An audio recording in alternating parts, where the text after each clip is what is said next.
kura tangu almost 20 years ago. Hii ni island imesahulika. Simbarati mwenyewe. Tunapiga kura kila wakati kwa sababu tunapigia maendeleo. Lakini hatuoni maendeleo. Maendeleo ya kwanza inatuoni ni hii barabara. Hii barabara iko na potholes.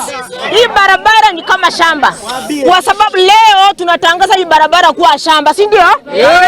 Hii ni shamba ya serikali iko hapa, sio barabara. Katika hii barabara kuna potholes. Wenzetu wakikufa, hasi inabaki the other side, mbebe sanduku kupeleka kwa maboma. Na tunapiga kura kila wakati. Ya pili, katika hii barabara kuna sewage inatoka college, inapita kwa barabara, watu wetu wanaogelea ndani, inaenda kwa mito. Na sisi ndio tunakunywa hiyo maji. Tumeitana, hakuna mtu ashawahi kutusaidia. Wakati tulitafutia Mokhala kura 2022, watu walikuwa wanasema Mokhala ni wasimu. Sisi tukasema Mokhala tosha. Hatukuwa tunajua kweli watu walikuwa wanasema ukweli. Ni mwendazimu.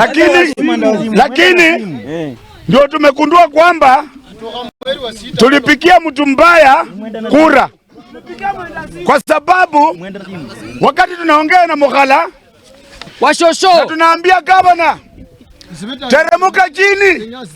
teremuka chini, wanateseka, ukuje uangalia watu wako kabisa. Kama hatujachelewa kabisa. Tulilalamika ambo ya sewage kabisa, watoto wakakonjeka Eregi Girls kabisa High School, watoto wakakonjeka college kabisa. Hamukuja, ndivyo mkuja mfunge hii shule ya college, mtutengenezee sewage kwanza kabisa, ndio mfungue shule.